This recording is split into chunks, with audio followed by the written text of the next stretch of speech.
Mom doesn't like us eating out. But once a month, she lets one of us choose a restaurant, and even though she won't let him touch half the things on the buffet, it's Dad's turn, and he chooses Chinese. I know what he really wants is polished chicken and barbecue, but Mom has banned us from that place.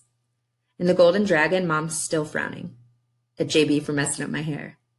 But Mom, it was an accident, he says. Accident or not, you owe your brother an apology, she tells him. I'm sorry for cutting your filthy hair, Filthy, JB laughs.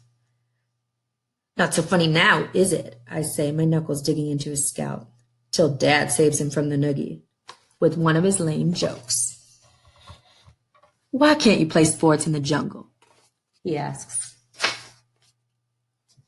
Mom repeats the question because Dad won't continue until someone does. Because of all the cheetahs. He snaps back, so amused he almost falls out of his chair, which causes all of us to laugh and get past my hair issue. For now. I fill my plate with egg rolls and dumplings. JB asks Dad how we did. Y'all did okay, Dad says. But, JB, why'd you let that kid post you up? And Filthy, what was up with that lazy crossover? When I was playing, we never. And while Dad is telling us another story for the 100th time, Mom removes the salt from the table and JB goes to the buffet. He brings back 3 packages of duck sauce and a cup of wonton soup and hands them all to me. Dad pauses and Mom looks at JB. Oh, that was random, she says. What? Isn't that what you wanted, Filthy? JB asks. And even though I never open my mouth, I say, thanks, because it is. I am not a mathematician. A plus B seldom equals C. Pluses and minuses, we get along, but we are not close. I am no Pythagoras, and so each time I count the locks of hair beneath my pillow, I end up with 37 plus 1 tear, which never adds up.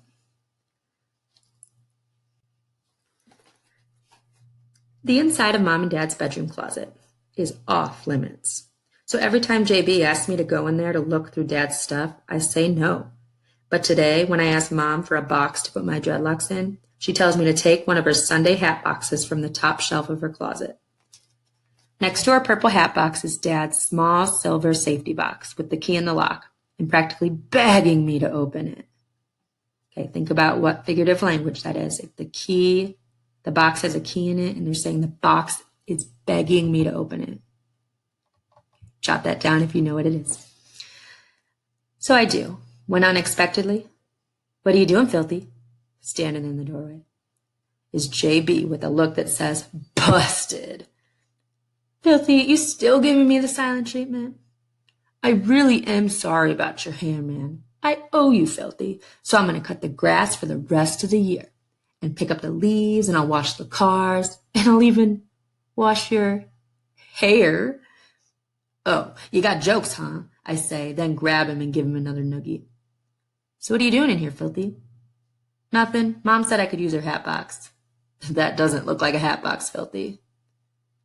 Let me see that, he says. And just like that, we're rummaging through a box filled with newspaper clippings about Chuck Duman Bell and torn ticket stubs and old flyers and, whoa, there it is, Filthy, JB says. And even though we've seen Dad wear it many times, actually holding his glossy championship ring in our hands is more than magical. Let's try it on, I whisper. But JB's a step ahead, already sliding it on his fingers. Until he finds one it fits. What else is in there, JB? I ask, hoping he'll realize it's my turn to wear Dad's championship ring. There's a bunch of articles about Dad's triple-doubles, 3-point records, and the time he made 50 free throws in a row at the Olympic finals, he says. Okay, so that shows us how good Dad really was, right? Finally handing me the ring. And an Italian article about Dad's bellissimo crossover. And bellissimo just means lovely or beautiful in Italian. And his $1 million multi-year contract with the European League. We already know all this stuff, JB. Is there anything new or secret type stuff I ask. And then JP pulls out a manila envelope. I grab it, glance at the private, stamped on the front. In the moment that I decide to put it back, JB snatches it. Let's do this, he says. I resist, ready to take the purple hat box and jet. But I guess the mystery is just too much. We open it. There are 2 letters. The first letter reads, Chuck Bell, the Los Angeles Lakers would like to invite you to our free agent tryouts. We open the other, and it starts. Your decision not to have surgery means that realistically, with patella tendinitis, you may not be able to play. Again.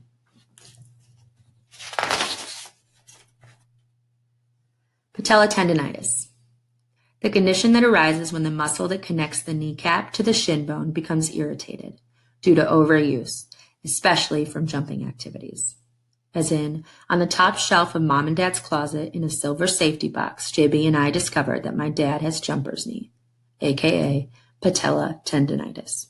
As in, as a rookie, my dad led his team to the EuroLeague championship, but thanks to patella tendinitis, he went from a superstar with $1 million fadeaway jumper to a star whose career had faded away.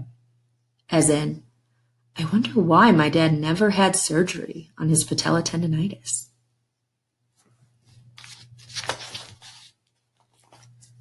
Sundays after church. When the prayers end and the doors open, the bells hit center stage and the curtains open up on the afternoon pickup game in the gym. At the County Recreation Center, the cast is full of regulars and rookies with cartoon names like Flapjack Scoobs and Cookie. Hip-hop soundtrack blasts, the bass booms, the crowd looms, there's music and mocking, teasing nonstop. But when the play begins, all the talk ceases. Dad shovel passes the ball to me, I behind the back pass to JB, who sinks a 20-foot three. See, this is how we act Sundays after church. Okay, so think about the metaphor there. Not just what they're doing after church, but also when they go into the court, what are they comparing it to? Right? What are they say the curtains open up and the cast is full of regulars and rookies. So what are they comparing the court to? What are they comparing this recreation center to? Basketball rule number 2. Random text from Dad. Hustle, dig, grind, push, run fast, change, pivot, chase, pull, aim, shoot. Work smart, live smarter, play hard, practice harder. I want you to go back to that basketball rule number 2, and I put a post-it there to show the last 4 lines. So if you could just look at those last 4 lines, they're different from the lines above them. Okay, they say work smart, live smarter, play hard, practice harder. So I think that's important because if you look, they're saying do something, but do something else more. So that we can infer they mean that the thing they want you to do more is probably more important or requires more time to do, right? So they're saying, yeah, you should work smart, but you should live smarter. So that tells you like live your life. Maybe that means, maybe the author was trying to say that that's what's really important, right? Play hard, obviously playing basketball and playing in general, that's important, but practice harder. So they're saying maybe that practice is either more important or requires more time, or you need to put in that hard work in order to play hard, right? So just pay attention to those little parts of poetry that the author puts in there. There's a purpose for it.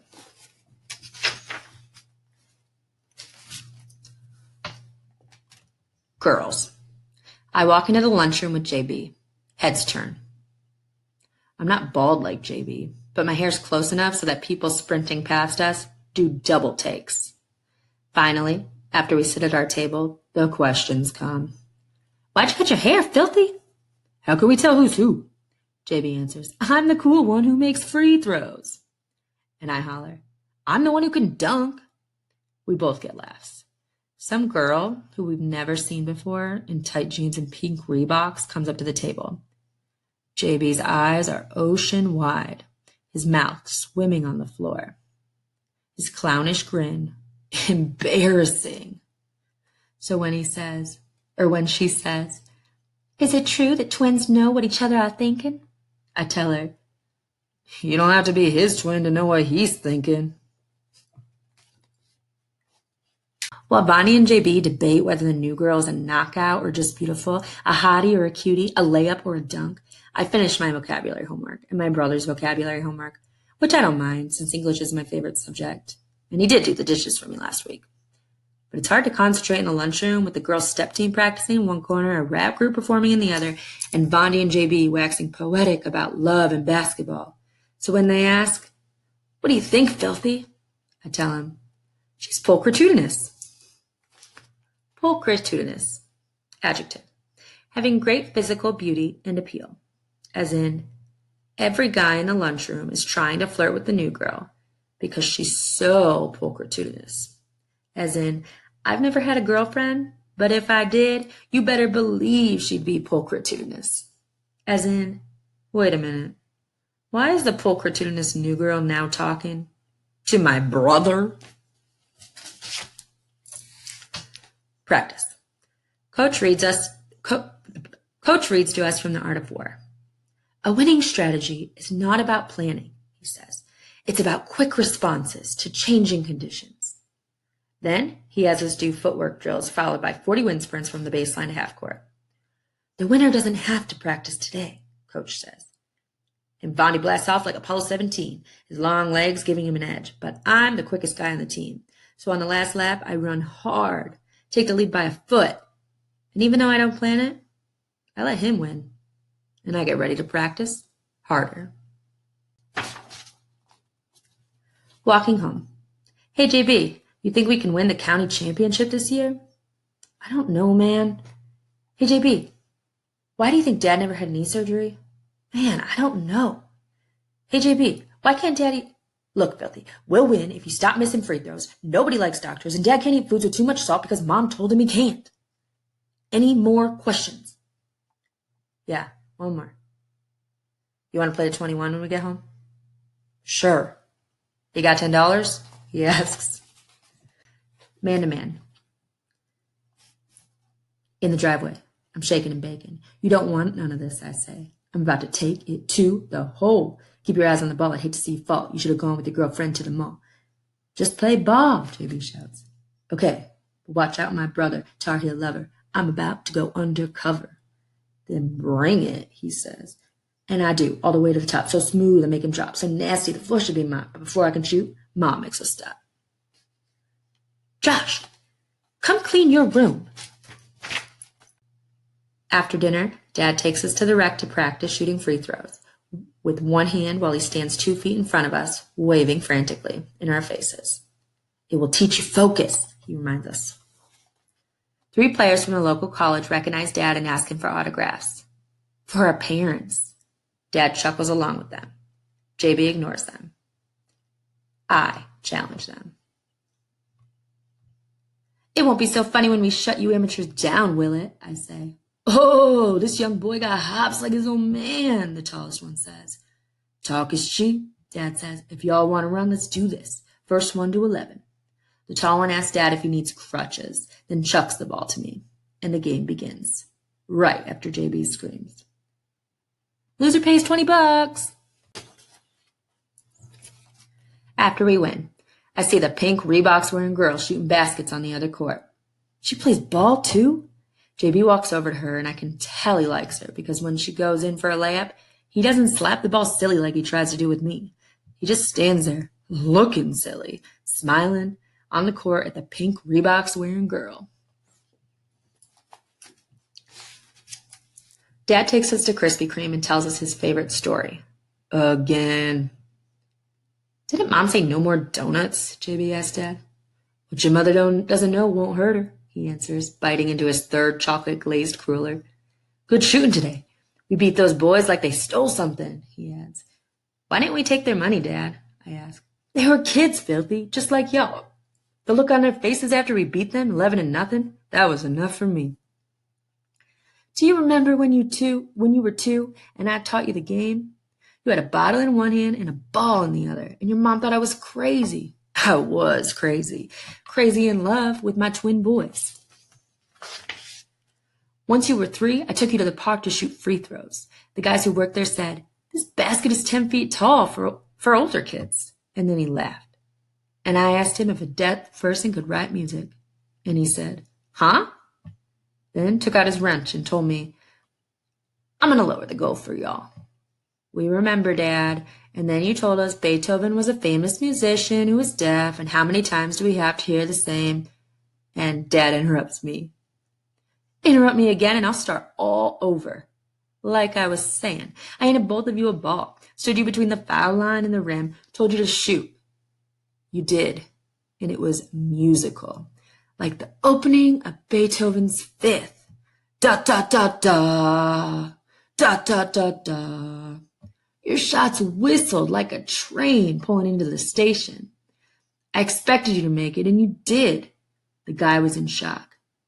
He looked at me like he'd missed the train.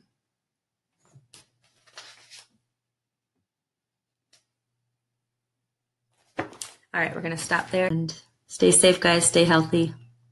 I love you all. And I will talk to you later. Goodbye.